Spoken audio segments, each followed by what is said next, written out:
चलिए, तो आज हम लोग बात करने वाले हैं खैरागढ़ छुई खदान गंडई जिला के बारे में। अभी 1 सितंबर से लेकर के 6 सितंबर के बीच में टोटल छत्तीसगढ़ में 5 जिलों को गठन किया जाना है। तो उन सभी के बारे में हम लोग एक एक करके डिस्कस करेंगे, लेकिन आज हम लोग यहाँ पर बात करने वाले हैं खैरागढ़ छुई खदान गंडई जिला के बारे में। ठीक है, इस प्रकार से जो राजनांदगांव जिला है, राजनांदगांव जिले का ऊपरी हिस्सा को इस प्रकार से खैरागढ़ छुई खदान गंडई जिला बनाए जाने की घोषणा हुई है। ठीक है, 17 अप्रैल 2022 को इसकी घोषणा हुई थी और अभी वर्तमान में लगभग ये हो सकता है 4 सितंबर को। ठीक है, जिस प्रकार से अभी न्यूज़ वगैरह में सुनने को मिला है तो 4 सितंबर को ये ज़िला का गठन कर दिया जाएगा। देखिए, तो इस प्रकार से हम लोग देखने वाले हैं, इसमें जो प्रमुख स्थल है उसको हम लोग यहाँ पर देखेंगे और यहाँ पर ये मैप के माध्यम से भी हम लोग समझेंगे। जिस प्रकार से हम लोग पूरा जिला दर्शन को हम लोग देखे हैं, कहाँ कहाँ पे कौन कौन से स्थल है, उन सबको यहाँ पर मैप के माध्यम से भी हम लोग देखने वाले हैं। ठीक है, जैसे कि पुराने जिले को हम लोग जिस प्रकार से देखें उसी प्रकार से इसको भी हम लोग यहाँ पर ड्रॉ करके देखें, कौन कौन सा नदी कहाँ कहाँ पे, कौन कौन सा डैम कहाँ कहाँ पे, कौन कौन से प्रमुख स्थल कहाँ कहाँ पे है, उसको यहाँ पर देखेंगे। और जितना भी जो प्रमुख स्थल हम लोग यहाँ पर देखेंगे उनको इमेज के माध्यम से और डिटेल में यहाँ पर हम लोग डिस्कस करते हुए जाएंगे। ठीक है, ये सभी को हम लोग इस प्रकार से देखेंगे। देखिए, तो सबसे पहले यहाँ पर देखिए खैरागढ़ छुई खदान गंडई, ये जो राजनांदगांव जिला है, राजनांदगांव जिले के ऊपरी हिस्से को इस प्रकार से खैरागढ़ छुई खदान गंडई जिला बनाया जा रहा है, जबकि नीचे वाले हिस्से को मोहला मानपुर अंबागढ़ चौकी जिला बनाया जा रहा है। ठीक है, ये मोहला मानपुर अंबागढ़ चौकी ये जिला बनाने की घोषणा की गई थी 15 अगस्त 2021 को, जबकि खैरागढ़ छुई खदान गंडई जिला बनाने की घोषणा की गई थी 17 अप्रैल 2022 को। ठीक है, तो ये गठन कब किया गया है उसको भी हमको देखना है, लेकिन इसके अलावा यहाँ पर घोषणा कब किया गया है इसको भी यहाँ पर देखना है। ठीक है, तो ये घोषणा कब किया गया था इसको भी आप लोग याद रखिएगा। और अभी जो गठन किया जाएगा सितंबर में, भी फर्स्ट वीक में आपको जो गठन होने वाला है उस डेट को भी आपको याद रखना है कि कौन से डेट में कौन कौन से जिले का गठन किया गया है। ठीक है, और यहाँ पर जो मोहला मानपुर अंबागढ़ चौकी है 15 अगस्त 2021 को इसका गठन किया गया था, तो आप सभी को पता होगा। इसके साथ ही साथ और 3 जिले हैं जिसका गठन जिसके गठन किए जाने की घोषणा की गई थी। ठीक है, जैसे कि आपका एक देखो, एक तो पहला मोहला मानपुर अंबागढ़ चौकी हो गया, दूसरा भरतपुर मनेन्द्रगढ़ चिरमिरी हो गया, तीसरा शक्ति और एक सारंगगढ़ बिलाईगढ़। ठीक है, टोटल यहाँ पर 4। ठीक है, किसको मिलाकर के मोहला मानपुर अंबागढ़ चौकी को मिलाकर टोटल 4 और इसको मिलाकर के टोटल 5। ठीक, टोटल 5 जिले का भी गठन किया जाना है। देखिए, तो यहाँ पे ये कुछ इस प्रकार से ये वाला जो हिस्सा आपको दिखाई दे रहा है ये है आपका खैरागढ़ छुई खदान गंडई, हमारे छत्तीसगढ़ का 33वें क्रम का जिला होगा। ठीक है, टोटल अब हमारे छत्तीसगढ़ में अभी वर्तमान में देखें तो 28 जिला हम लोग अभी तक पढ़ रहे थे, लेकिन अब क्या पढ़ेंगे, 33 जिला पढ़ेंगे। ठीक है, जो भी चीज़ों को देखेंगे पूरा 33 जिले के आधार पर हम लोग यहाँ पर देखने वाले हैं। इसके पहले देखो यहाँ पर राजनांदगांव जिले गठन कब किया गया था, 1973 में, इसको भी आपको याद रखना है। ठीक है, इन सब का गठन कब किया गया है इसको तो आपको देखना ही है, इनका घोषणा कब किया गया था इसको भी देखना है, लेकिन राजनांदगांव जिले का गठन कब किया था 1973, इसको भी आपको ध्यान में रखना है। जब जिला गठन का जब घटनाक्रम जब हम लोग देखते हैं तो उस घटनाक्रम में राजनांदगांव जिले का गठन कब किया गया था, इसके अलावा और जो भी जिले हैं उनका गठन कब किया गया था पूरा डिटेल में उसको समझते हैं हम लोग। जो हमारा बैच चल रहा था उसमें मैंने पूरा डिटेल में समझाया हुआ है, तो इसके बारे में ज़्यादा हम लोग यहाँ पर डिस्कस नहीं करेंगे। ठीक है, देखिए, तो अब सबसे पहले यहाँ पर खैरागढ़ छुई खदान गंडई, इसमें प्रमुख स्थल कौन कौन सा है इसको डिस्कस कर लेते हैं। लेकिन इसके पहले देखिए, जो ये जिला बनने जा रहा है गंडई, छुई खदान और खैरागढ़। ठीक है, मतलब कि खैरागढ़ छुई खदान गंडई। ठीक है, इस जिले में कुल आबादी मतलब कि कुल जनसंख्या कितनी होगी इसको देख लीजिए। यहाँ पर 3,68,444 जनसंख्या, यहाँ पर टोटल जनसंख्या। देखो, ये जितना भी डेटा, जितना भी फैक्ट यहाँ पे आपको मैं बता रहा हूँ वो सभी आपका छत्तीसगढ़ जनसंपर्क विभाग का जो मासिक पत्रिका प्रकाशित होता है। ठीक है, मासिक पत्रिका के आधार पर ही यहाँ पर मैं पूरा फैक्ट, पूरा डेटा बता रहा हूँ, तो आपको परेशान नहीं होना है। सारा का सारा फैक्ट गवर्नमेंट के द्वारा ही पब्लिश किया गया है, इसी के आधार पर यहाँ पर बता रहा हूँ। ठीक है, तो ये जो 3,68,444 जो आबादी है मतलब कि जनसंख्या है वो कहाँ है, खैरागढ़ छुई खदान गंडई जिले में। ठीक है, याद रखना है। इस जिले का क्षेत्रफल याद रखिएगा। ठीक है, देखो वैसे तो जितने भी जो जिले अभी गठन हो रहे हैं मतलब 5 जिले का क्षेत्रफल आपको ध्यान में होना चाहिए कि कौन कौन जिले का मतलब क्षेत्रफल कितना कितना है। इसके अलावा इनको आपको घटते क्रम में भी ध्यान में रखना पड़ेगा। ठीक है, इनका क्षेत्रफल दूसरे वीडियो में मैं डिस्कस करूँगा इसके बारे में। ठीक है, इनका कौन कौन किसका क्षेत्रफल कितना कितना है, इनका जिला घटते क्रम या फिर बढ़ते क्रम इस प्रकार से उसको मैं आपको बता दूंगा। ठीक है, तो फिलहाल इसका आप लोगों को क्षेत्रफल याद रखना है 1,55,197 हेक्टेयर इसका क्या है क्षेत्रफल है। ठीक है, किसका, खैरागढ़ छुई खदान गंडई जिला का। चलिए देखो, इसमें 3 तहसील होंगे। ठीक है, 3 तहसील और 2 उपखंड हो गए, यहाँ पर डिटेल लिखा हुआ है, आप लोग इसको देख लीजिएगा। अब देखो जिस प्रकार से हम लोगों ने खैरागढ़ छुई खदान गंडई जिला को यहाँ पर देख रहे हैं, इसमें आबादी कितना है, मतलब कि कितना यहाँ पर जनसंख्या है, कितना इसका क्षेत्रफल है, इसी के आधार पर मतलब इसी के अनुसार यहाँ पर मोहला मानपुर अंबागढ़ चौकी के बारे में भी बताया गया है, यहाँ पर राजनांदगांव जिला के बारे में बताया गया है। ठीक है, पूरा ये तो राजनांदगांव जिला था, लेकिन जब आपका खैरागढ़ छुई खदान गंडई और यहाँ पर मोहला मानपुर अंबागढ़ चौकी ये अलग हो जाएगा, उसके बाद राजनांदगांव जिले में कितना क्षेत्रफल बचेगा, कितना वहाँ पर जनसंख्या बचेगा, वो यहाँ पर दिया गया है। और यहाँ पर मोहला मानपुर जो अंबागढ़ चौकी उसके बारे में भी दिया गया है, ये इसके बारे में भी यहाँ पर दिया गया है। ठीक है, तो ये तीनों को आप लोग देख लीजिएगा, इसको और इसको। ठीक है, अब देखो ये जो जिला बनने जा रहा है, कौन सा जिला, खैरागढ़ छुई खदान गंडई जिला। ठीक है, तो इसके आसपास में कौन कौन सा जिला है, कौन कौन सा तहसील है, इसको भी आप लोगों को थोड़ा सा ध्यान में रखना है। जैसे कि ऊपर हम लोग यहाँ पर कबीरधाम जिला देखेंगे, ठीक है, इधर कबीरधाम जिला आ जाएगा आपका, इधर साजा तहसील बेमेतरा आ जाएगा। ठीक है, इस वाले क्षेत्र में देखेंगे, ठीक है, इस वाले क्षेत्र में इसका ये वाला क्षेत्र जो रहेगा साजा तहसील बेमेतरा जिला आ जाएगा। ठीक, कुछ इस वाले भाग में दुर्ग जिला भी देखेंगे। ठीक है, इसको दुर्ग जिले को भी कुछ हिस्से तक यहाँ पर स्पर्श करेंगी, मतलब ये जो जिला है वो स्पर्श करेगा। ऊपर हम लोगों ने कबीरधाम देखा, नीचे में क्या रहेगा, नीचे में आपका राजनांदगांव जिला। ठीक है, डोंगरगढ़ तहसील राजनांदगांव जिला। तो यहाँ पर ये दिया गया है, इसको भी थोड़ा सा आप लोग ध्यान में रखेंगे कि इसके अगल बगल में कौन कौन सा जिला है, उसको आप लोग ध्यान में। देखो फिलहाल तो ये बहुत ईजी है, इसके बारे में ज़्यादा कुछ डिस्कस नहीं करेंगे, बहुत आसानी से आप लोग समझ जाएंगे। अब देखो यहाँ पर मेन मुद्दे की बात क्या है उसको हम लोग समझते हैं। ठीक है, मेन यहाँ पर पूछा क्या जाएगा, क्या हमको पढ़ना है, किसके बारे में हमको जानकारी लेना है, वो यहाँ पर लिखा है। जितना भी जो प्रमुख स्थल लिखा गया है, इसके अलावा यहाँ पर जो जलाशय का नाम लिखा गया है, इसको हमको देखना है। ठीक है, यही आपका मेन सार है इस वीडियो में, पूरा जो हम लोग डिस्कस करेंगे इसी के बारे में डिस्कस करेंगे। इसके अलावा जो हम लोग यहाँ पर छुई खदान और खैरागढ़ जो हमारा 14 रियासत था, उन रियासत में ये दोनों रियासत भी शामिल थे, तो इसके बारे में हम लोग लास्ट में डिस्कस करेंगे। तो मेन तो हमारा मुद्दा ये रहेगा कि जितने भी जो प्रमुख स्थल है इसको हम लोग डिटेल में समझेंगे कि यहाँ पर क्या क्या है, कहाँ कहाँ पर कौन से नदी किनारे हैं। ठीक है, इनको हम लोगों को यहाँ पर मेन देखना है। ठीक है, चलिए एक छोटा सा अनाउंसमेंट है, अभी हमारे द्वारा CGPSC और CG व्यापम का एक न्यू बैच स्टार्ट किया गया है। ये बैच आपका लगभग 4 माह तक चलेंगी, सितंबर, अक्टूबर, नवंबर, दिसंबर, ये 4 माह में पूरा का पूरा CGPSC और जो व्यापम का सिलेबस है वो आपको पूरा कवर कर दिया जाएगा। आप लोग चाहें तो ये वाला बैच ज्वाइन कर सकते हैं। ये हमारा व्हाट्सअप नंबर है। ठीक है, इसमें या तो व्हाट्सअप करके या फिर डायरेक्ट कॉल करके आप लोग पूरा डिटेल यहाँ से ले सकते हैं। किसी को अगर डेमो क्लासेस वगैरह भी चाहिए होगा तो ये व्हाट्सअप नंबर पर आप लोग व्हाट्सअप करके पूछ लीजिए, वहाँ पर आपको डेमो क्लासेस भी हम लोग प्रोवाइड करा देंगे। चलिए आगे देखते हैं। चलिए तो सबसे पहले इसको हम लोग यहाँ पर मैप में समझ लेते हैं किस प्रकार से कौन कौन सा जगह कहाँ कहाँ पे है। उसके बाद हम लोग देखेंगे उनकी विशेषताओं को। ठीक है, इस प्रकार से जो भी विशेषताएं हैं उसको हम लोग डिटेल में बात करते हुए जाएंगे। देखो सबसे पहले हम लोग क्या देखते थे, जितने भी और वीडियोस आप लोगों ने देखा होगा, तो हम लोग क्या देखते थे, नेशनल हाईवे देखते थे, फिर नदियों को देखते थे। तो फिलहाल यहाँ पर कोई ऐसा नेशनल हाईवे नहीं है, यहाँ पर एक स्टेट हाईवे है, लेकिन स्टेट हाईवे इंपॉर्टेंट नहीं होता। तो सिंपल यहाँ पर जितने भी जो तहसील है वो लिखा गया है, खैरागढ़ छुई खदान गंडई। ठीक है, तहसील का नाम यहाँ पर लिखा गया है। अब सीधा हम लोग यहाँ पर देखते हैं नदियों को। ठीक है, कौन कौन सी नदी जो नदियाँ हैं उनको देखते हैं। देखो तो ये इस प्रकार से यहाँ पे एक नदी इस प्रकार से आप लोग याद रखेंगे। हम लोग जानते हैं कि जो खैरागढ़ है वो 3 नदियों के संगम पर स्थित है। कौन कौन सा, आमनेर, मुस्का और पिपरिया, 3 नदियों के संगम पर ये खैरागढ़ स्थित है। तो ये इस प्रकार से आमनेर नदी है, यहाँ पर ये पिपरिया नदी है। ठीक है, पिपरिया नदी, और यहीं पर इस प्रकार से एक मुस्का नदी है।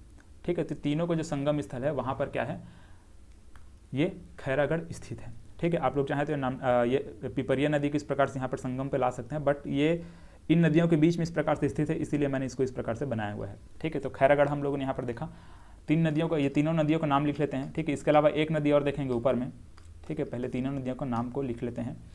तो ये पिपरिया नदी है। ठीक है, पिपरिया नदी, ये मुस्का नदी और ये आमनेर नदी। ठीक है, तो तीनों नदी इस प्रकार से हम लोगों ने यहाँ पर देखा। इसके अलावा मैंने क्या बोला, यहाँ पर एक और नदी है, कौन सा है, सुरही नदी। ठीक है, यहाँ पर जो गंडई देख रहे हैं, गंडई तहसील, तो इसी गंडई तहसील के आसपास इस प्रकार से होकर के गुजरती है ये सुरही नदी। ठीक है,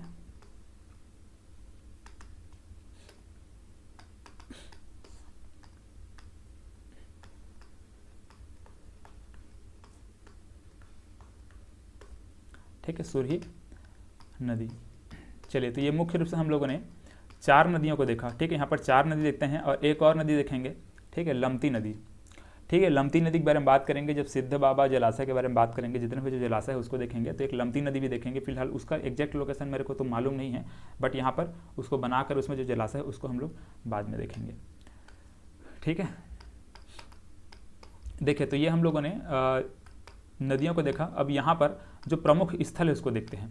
तो सबसे पहले जो प्रमुख स्थल है इसमें इसको हम लोग देखते हैं छुई खदान बकरकट्टा मार्ग। ठीक है, बहुत ज़्यादा इंपॉर्टेंट है, इसको हम लोग समझ लेते हैं कि कहाँ पर है। देखो, तो ये जो छुई खदान बकरकट्टा मार्ग बोल रहा हूँ, ठीक है, छुई खदान यहाँ पर है और बकरकट्टा यहाँ पर है। ठीक है, एक जगह है इस वाले क्षेत्र में आप लोग देखेंगे तो एक बकरकट्टा नाम का एक जगह है। ठीक है, यहाँ पर क्या है, छुई खदान है, यहाँ पर देखते हैं बकरकट्टा है। तो ये बकरकट्टा से, ठीक है, ये बकरकट्टा से लेकर के यहाँ पर छुई खदान जाने के लिए, ठीक है, बकरकट्टा से छुई खदान जाने के लिए एक रास्ता है। उसी रास्ते पर देखो, उस रास्ते के बीच में यहाँ पर बहुत सारी पहाड़ी हैं। ठीक है, इस प्रकार से यहाँ पर 3 मुख्य पहाड़ी हैं। ठीक है, तीनों पहाड़ी को काट करके इस प्रकार से बनाया गया है। तो जो पहाड़ी है, इसी पहाड़ी से मतलब इधर बकरकट्टा है, इस बकरकट्टा से होकर किस प्रकार से मतलब पहाड़ियों से होकर के छुई खदान मतलब इस प्रकार से जाते हैं।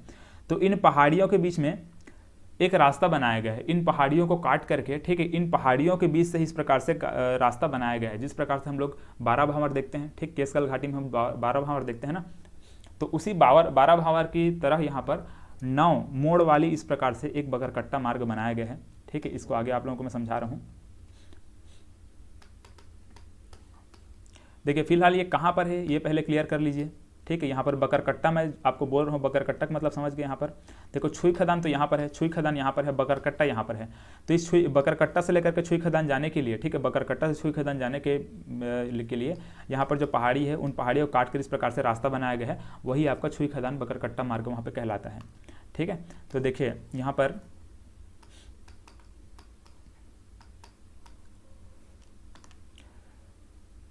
ये जो छुई खदान बकरकट्टा मार्ग है, ठीक है, जो छुई खदान बकरकट्टा मार्ग इस प्रकार से आपको दिखाई दे रहे हैं, इस प्रकार सांप जैसा दिखाई दे रहे हैं ना। ठीक है, जिग जग दिखाई दे रहे हैं।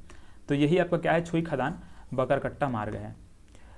ये जो मार्ग है वो बैताल रानी घाटी पर बनाया गया है। ये घाटी आप लोग जो देख रहे हैं ना, ये घाटी का नाम क्या चीज़ है, बैताल रानी घाटी है। ध्यान में रखिएगा, इस घाटी का नाम क्या है, बैताल रानी घाटी।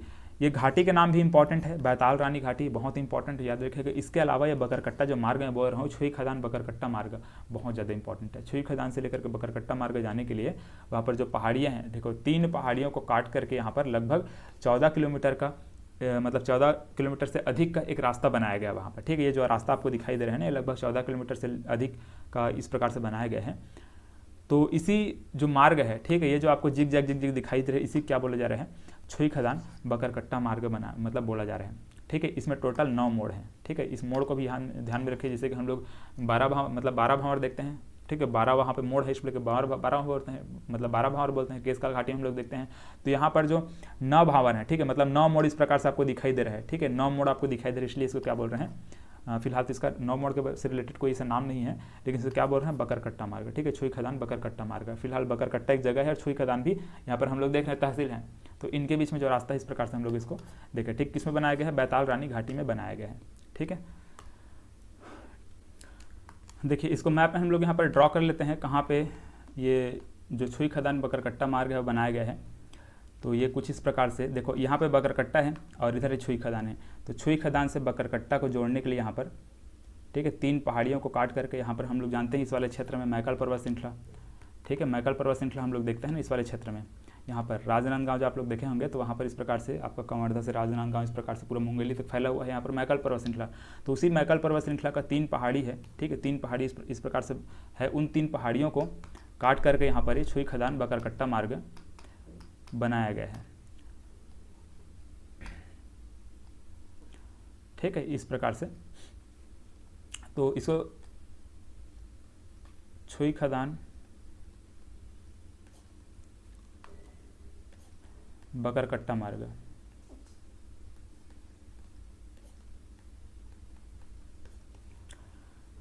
एक चीज़ और ध्यान रखिएगा, बैताल रानी घाटी अभी जो मैंने आपको बताया, ठीक है, जो बैताल रानी घाटी है वो यहीं पर है।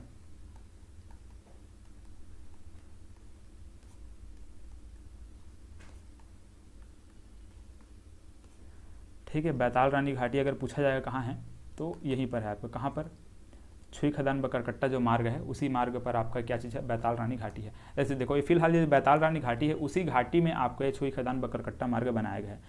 ठीक है, जो हम लोगों ने देखा है जिग जैग वाला, वो इस प्रकार से हम लोगों ने यहाँ पर इस प्रकार से देखा है इसको। ठीक है, इधर आपको बकरकट्टा है, इधर छुई खदान है, यहाँ से इस प्रकार से इसको जोड़ने के लिए छुई खदान बकरकट्टा मार्ग ये बनाया गया। चलिए, तो ये हम लोगों ने इस प्रकार से देखा। अब इसके बाद हम लोग क्या देखते हैं, घटियारी का शिव मंदिर देखते हैं। ठीक है, घटियारी का शिव मंदिर कुछ इस वाले क्षेत्र में एक घटियारी नामक जगह है, वहाँ पर शिव मंदिर हम लोग देखते हैं।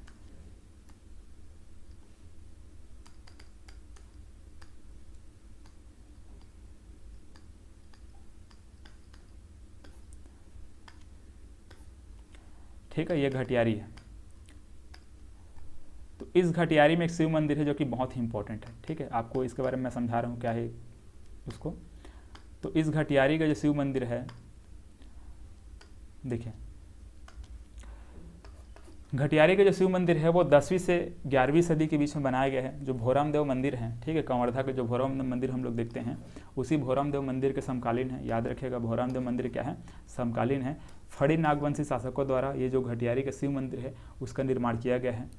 इसके मतलब इस मंदिर में जब आप लोग देखेंगे तो इस प्रकार से टूटी फूटी, मतलब कि इस प्रकार से, जैसे कि यहाँ पर देखो ये आपको गणेश की मूर्ति है, लेकिन उसके पेट वाले हिस्से को यहाँ पर देखेंगे तो यहाँ पर टूटा हुआ है। ठीक है, तो जितने भी मंदिर मतलब जितने भी आप लोग यहाँ पर मूर्तियाँ आप लोग देख रहे हैं वो जीर्ण छीर्ण अवस्था में यहाँ पर पड़ी हुई हैं।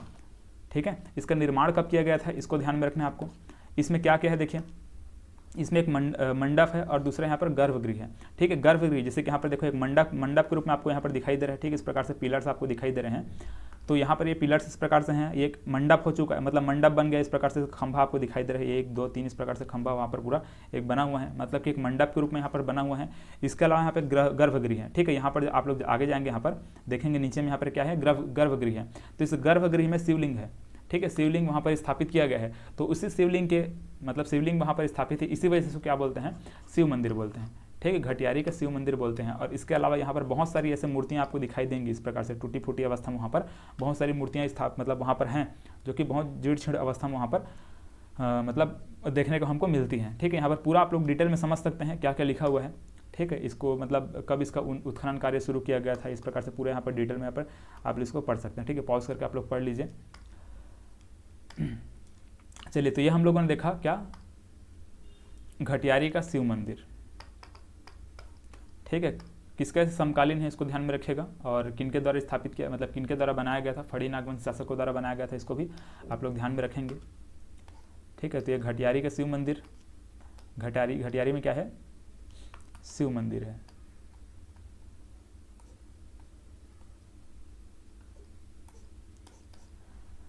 ठीक है, घटियारी का शिव मंदिर 10वीं से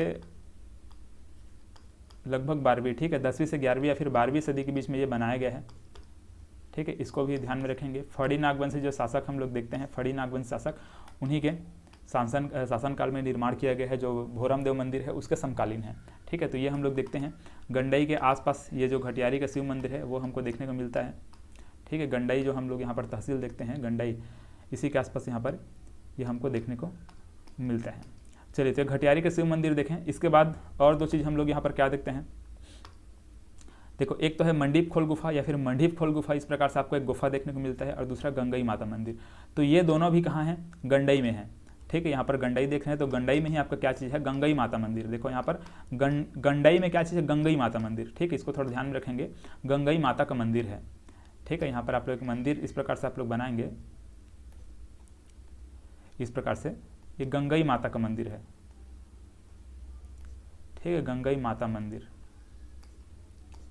चलिए, तो गंगई माता का मंदिर भी हम लोग देखते हैं गंडई में। इसके अलावा यहाँ पर एक मंडीप खोल गुफा हम लोग देखते हैं। ठीक है, कुछ इस वाले क्षेत्र में हम लोग देखते हैं इसको, लेकिन ये भी आपका गंडई तहसील के अंतर्गत ही आता है।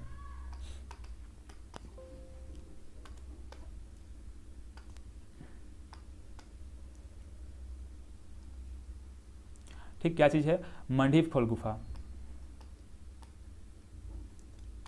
देखो ये आपका एक तो मंडीप खोल लिखाता है,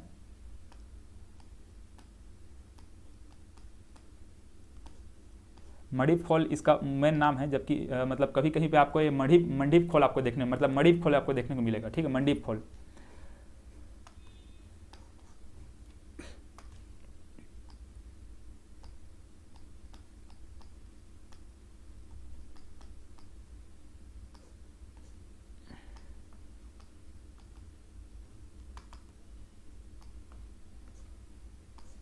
ठीक है। तो ये गुफा को भी ध्यान में आपको रखना है, ठीक है। बहुत ये भी इंपॉर्टेंट हो जा सकता है, क्योंकि मतलब ये पूछा जाएगा, ये गुफा अभी तक तो नहीं पूछा जा रहा था, बट ये पूछा जाएगा। तो ये हम लोग क्या देखते हैं, एक मंडीप खोल गुफा देखते हैं, ठीक है। मंडीप खोल या फिर मंडीप खोल गुफा इसको देखते हैं। और दूसरा गंगई माता का मंदिर, ठीक है। इस प्रकार से आप लोग देखेंगे तो गंगई माता मंदिर का प्रवेश द्वार है। आगे आप लोग इसके आगे और जाएंगे तो वो मंदिर का आप लोग इमेज वगैरह देख सकते हैं, गूगल वगैरह में सर्च करके आप लोग देख सकते हैं। बाकी ये मंडीप खोल गुफा को आप लोग देखेंगे, ठीक है। इस प्रकार से मंडीप खोल गुफा आप लोग यहाँ पर मतलब मंडीप बाबा आप लोग देखेंगे, ठीक है। मंडीप बाबा वहाँ पर उसके मतलब बहुत यहाँ पे चर्चा में रहता है, बीच बीच में आप लोग देखेंगे न्यूज़ वगैरह में, तो यहाँ पर ये चर्चा में रहता है। तो मंडीप खोल गुफा को भी ध्यान में रखेंगे, ठीक है। तो गंडई तहसील के अंतर्गत, ठीक, गंडई तहसील के अंतर्गत हम लोगों ने इस प्रकार से इन सबको देखा, ठीक है। ये मंडीप खोल गुफा हम लोगों ने देखा। यहाँ पर हम लोग क्या देखे, घटियारी, ठीक, घटियारी का शिव मंदिर देखा। ये क्या है, मंडीप खोल गुफा है। यहाँ पर क्या है, घटियारी का शिव मंदिर है। चलिए, यहाँ पर गंगई माता का मंदिर है, ठीक है। इसके अलावा क्या चीज़ है, देखो ये प्राचीन शिव मंदिर हम लोग देख लिए घटियारी का। वीरेश्वर महादेव मंदिर, ठीक है। वीरेश्वर महादेव मंदिर कहाँ है, तो ये जो खैरागढ़ है, इसी खैरागढ़ में कुछ इस वाले क्षेत्र में है वीरेश्वर महादेव का मंदिर, ठीक है, कुछ इस वाले क्षेत्र में।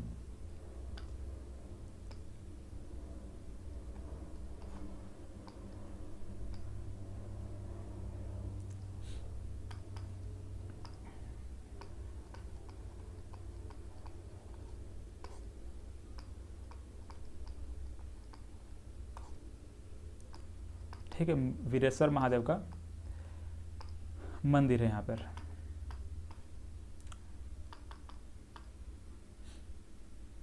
देखिए, तो वीरेश्वर महादेव मंदिर को भी हम लोग थोड़ा डिटेल में समझते हैं क्या है वीरेश्वर महादेव का मंदिर, ठीक है। इसका नींव किसने रखा था, राजा वीरेंद्र बहादुर सिंह, ठीक है। याद रखिएगा, इसका नींव किसने रखा था, राजा वीरेंद्र बहादुर सिंह के द्वारा इसका नींव रखा गया था। और कुछ कुछ डिटेल यहाँ पर लिखा गया, फिलहाल ये इंपॉर्टेंट नहीं है, बस इतना याद रखिएगा कि राजा वीरेंद्र बहादुर सिंह द्वारा ये जो, ठीक है, वीरेश्वर, ठीक है, वीरेश्वर महादेव का मंदिर है, इसका नींव रखा गया था, ठीक है। कहाँ पे है इसको भी ध्यान में रखेंगे, खैरागढ़ में ये स्थित है, ठीक है, वीरेश्वर महादेव का मंदिर। अब देखिए, इसके बाद बच गया यहाँ पे खैरागढ़ में है इंदिरा कला एवं संगीत विश्वविद्यालय, ठीक है। ये भी इंपॉर्टेंट है।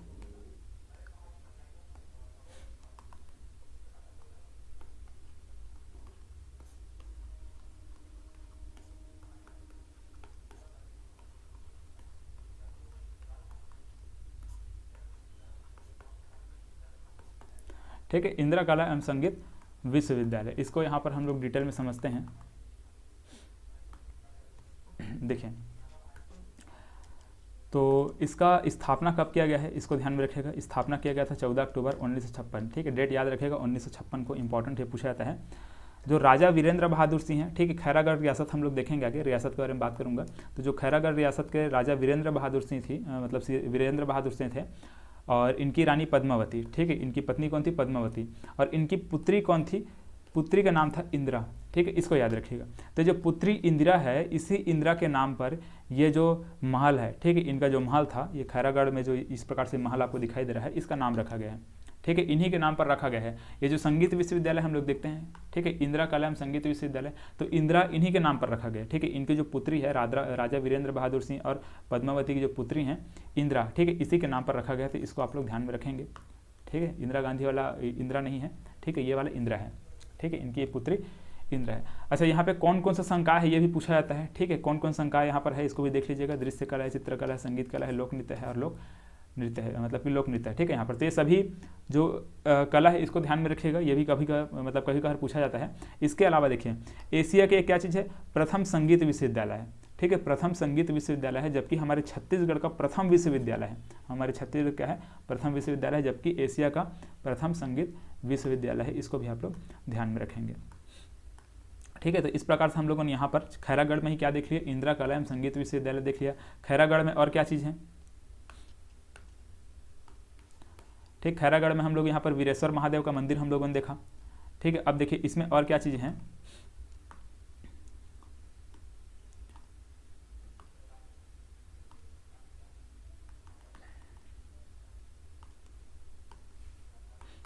अब देखिए यहाँ पर जितने भी जो प्रमुख जो डैम है, ठीक है, यहाँ पर मतलब प्रमुख यहाँ पर जो परियोजना है, इसको देख लेते हैं, ठीक है। देखो, पिपरिया जलाशय है, सिद्धि बाबा जलाशय, सुरही जलाशय है, तीनों जलाशय को देख लेते हैं कहाँ कहाँ पे हैं ये सभी जलाशय। तो देखो, यहाँ पर एक तो पिपरिया नदी पर, यहाँ पर हम लोग पिपरिया नदी देखते हैं, इस पिपरिया नदी पर है पिपरिया जलाशय, ठीक है, कुछ इस वाले क्षेत्र में है पिपरिया जलाशय, ध्यान में रखिएगा इसको भी,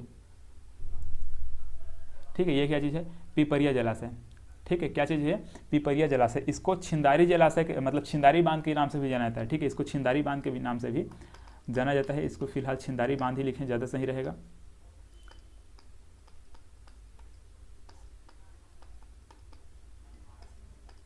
ठीक है, ये क्या चीज़ है, छिंदारी बांध, ठीक है, ये छिंदारी बांध देखते हैं। इसी को रानी रश्मि देवी जलाशय के नाम से भी जानते हैं, ठीक है, ध्यान में रखिएगा इसको, रानी रश्मि देवी जलाशय,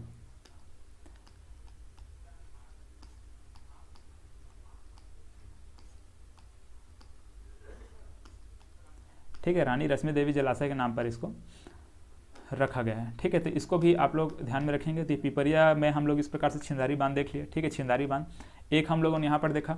दूसरा क्या था, सिद्ध बाबा हम लोग देख रहे थे, ठीक है, ये सिद्ध बाबा कौन सी नदी पर है, लमती नदी पर, ठीक है। और तीसरा कौन सा है, सुरही, देखो सुरही नदी हम लोग यहाँ पर देख रहे हैं, इसे सुरही नदी पर इस वाले क्षेत्र में बनाया गया है, ठीक है, सुरही जलाशय,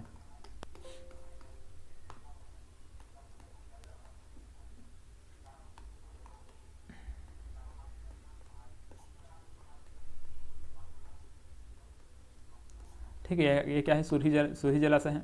इसके अलावा एक और जो लमती नदी हम देख रहे हैं फिलहाल, उसका एग्जैक्ट लोकेशन यहाँ पर नहीं मालूम, ठीक है, एग्जैक्ट लोकेशन उसका नहीं है, कुछ इस वाले क्षेत्र में इसको बना सकते हैं आप लोग, ठीक है। इस प्रकार से क्या है, लमती नदी है, ठीक है। तो उस लमती नदी में हम लोग क्या देखते हैं, सिद्ध बाबा जलाशय,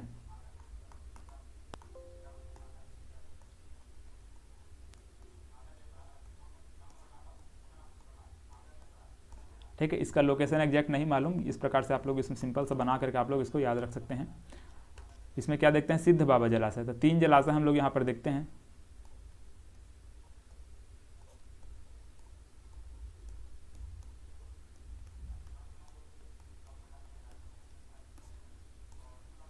ठीक है, सिद्ध बाबा जलाशय।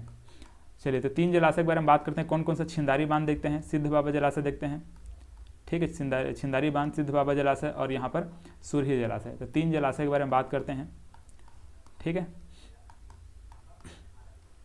अब देखिए हम लोगों ने ये सबको समझ लिया, प्रमुख स्थल को देख लिया, और प्रमुख जो जलाशय है इसको भी हम लोग देख लिए, ठीक है। ये सुरही जलाशय, लमती नदी पर यहाँ पर सिद्ध बाबा जलाशय, पिपरिया जलाशय, सबको हम लोगों ने यहाँ पर कवर कर लिया, ठीक है। बैताल रानी घाटी हम लोग देख लिए, इसी में बकरकट्टा छुई खदान मतलब आपका बकरकट्टा मार्ग बनाया गया है, ठीक है, छुई खदान बकरकट्टा मार्ग। और ये मंडीप खोल गुफा हम लोग देख लिए गंडई में यहाँ पर, ठीक है, गंडई में मंडीप खोल गुफा है। गंगई माता का मंदिर गंडई में देखे हैं। प्राचीन शिव मंदिर घटियारी यहीं पर देखें, गंडई के आसपास ही। वीरेश्वर महादेव का मंदिर देख लिए। इंदिरा कलम संगीत विश्वविद्यालय हम लोग खैरागढ़ में देख लिए। अब देखिए यहाँ पर, अब देखिए जितने भी जो रियासत देखते हैं हमारे छत्तीसगढ़ में, तो जो 14 रियासत हम लोग देखते हैं, वो 14 रियासत में जो 2 रियासत है वो यहाँ पर हैं, ठीक है। कौन कौन से हैं, छुई खदान और ये खैरागढ़, ठीक है। खैरागढ़, छुई खदान, गंडई जो जिला है, इसमें खैरागढ़ और छुई खदान ये दोनों क्या हैं, जो रियासत हम लोग देखते हैं छत्तीसगढ़ के 14 रियासत, उसमें से दोनों रियासत हैं। अब देखिए इसके अलावा जैसे कि हम लोग यहाँ पर देखते हैं राजनांदगांव में, ठीक है, राजनांदगांव में यहाँ पर एक रियासत देखते हैं, राजनांदगांव रियासत, ठीक है। यहाँ पर ऊपर में देखते हैं हम लोग कंवर्धा रियासत, ठीक, कंवर्धा में क्या देखते हैं, कंवर्धा रियासत देखते हैं। तो एक साथ यहाँ पर देखेंगे तो टोटल 4 रियासत एक सीरीज़ में आपको दिखेगा। यहाँ पर कंवर्धा रियासत है, छुई खदान है, खैरागढ़ है, फिर यहाँ पर राजनांदगांव रियासत। तो 4 रियासत इस प्रकार से आपको देखने को मिल सकता है।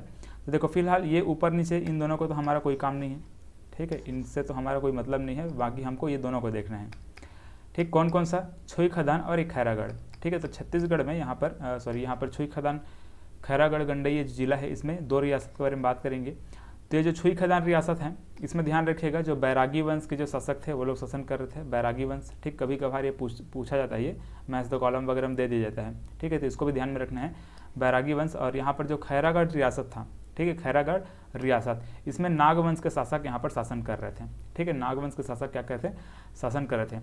अब देखो खैरागढ़ रियासत, ठीक है, वैसे भी इसके बारे में थोड़ा हम लोग बात किए हैं। जो इंदिरा कला संगीत विश्वविद्यालय है, जो इंदिरा के नाम पर रखा गया है, ठीक है, वीरेंद्र बहादुर सिंह की जो पुत्री इंदिरा, उनके नाम पर रखा गया, तो उसको हम लोग देखे हैं। यहाँ पर थोड़ा और देखते हैं इन सबको। देखिए यहाँ पर तो सबसे पहले तो समझ में आ गया कि नागवंश, ठीक है, यहाँ पर कौन से शासक शासन कर रहे थे, नागवंश के शासक यहाँ पर शासन कर रहे थे। संस्थापक, देखिए संस्थापक इंपॉर्टेंट है, याद रखिएगा, तो लक्ष्मी निधि राय, ठीक है, लक्ष्मी निधि राय, याद रखिएगा इसको, ये इंपॉर्टेंट हो सकता है। संस्थापक का नाम याद रखिएगा, मतलब खैरागढ़ रियासत का संस्थापक कौन है पूछा जाता है, लक्ष्मी निधि राय। दरबारी कवि देख लीजिएगा, ठीक है, देखो दरबारी कवि कौन था, दलराम राव, ठीक है, इसका ये नाम इंपॉर्टेंट है, याद रखिएगा, दलराम राव दरबारी कवि हैं। और इसी जो दलराम राव है, इन्होंने ही छत्तीसगढ़ का पहली बार प्रयोग अपने साहित्य में किया था, ठीक है, साहित्य में पहली बार छत्तीसगढ़ का, मतलब छत्तीसगढ़ यहाँ पर जो शब्द है इसका प्रयोग किया गया था, ठीक है, इसको याद रखिएगा, छत्तीसगढ़ शब्द का प्रयोग सबसे पहले किसके द्वारा किया गया था, तो ये जो लक्ष्मी निधि राय है इसके दरबारी कवि कौन है, ये दलराम राव, ठीक है, तो ये लक्ष्मी निधि राय का दरबारी कवि कौन, दलराम राव, इनके द्वारा किया गया था अपने साहित्य में छत्तीसगढ़ शब्द का प्रयोग, ठीक है। चलिए, साहित्य रचना में सबसे पहले छत्तीसगढ़ का प्रयोग कहाँ किया गया था, तो इसको याद रखिएगा, ये दलराम राव के, ठीक है, एक साहित्य में।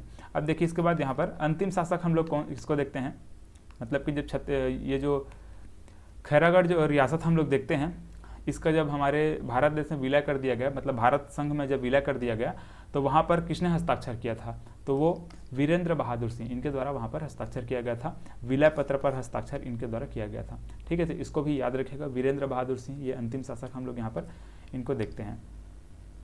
चलिए, तो ये हम लोगों ने खैरागढ़ रियासत के बारे में बात किया, और यहाँ पर छुई खदान रियासत को देखा, बैरागी वंश यहाँ पर, और यहाँ पर नागवंश शासन करते, मतलब नागवंश ये शासन करते थे। तो जो खैरागढ़ रियासत है इसमें हम लोगों ने इन सब डिटेल को देखा, ठीक है। संस्थापक देखिएगा लक्ष्मी निधि राय, कवि के नाम याद रखिएगा दलराम राव, और यहाँ पर अंतिम शासक वीरेंद्र बहादुर सिंह, ठीक है। सबसे पहले छत्तीसगढ़ का शब्द का जो प्रयोग है इनके साहित्य में किया गया था, ठीक है, दलराम राव के। चलिए, तो इस प्रकार से हम लोगों ने यहाँ पर जो रियासत है उसको भी हम लोगों ने यहाँ पर देखा। ये क्लास आप लोग डेमो क्लास के तौर पर देख सकते हैं। इसके अलावा बाकी का हमारा जो भी क्लासेस हैं, अगर आप लोग ज्वाइन करना चाहते हैं, ठीक है, जो न्यू बैच हम लोगों ने स्टार्ट किया है, ये अगर आपको ज्वाइन करना है तो ये व्हाट्सअप नंबर दिया गया है, या फिर इस वीडियो के डिस्क्रिप्शन में आप लोग चेक करेंगे तो वहाँ पर भी आपको एक व्हाट्सअप नंबर दिखेगा, ठीक है, व्हाट्सअप नंबर या फिर कॉलिंग का नंबर दिखेगा, तो उसमें कॉन्टैक्ट करके आप लोग हमारा बैच ज्वाइन कर सकते हैं, ठीक है। चलिए, तो आज के लिए बस इतना ही, मिलते हैं फिर अगले वीडियो में।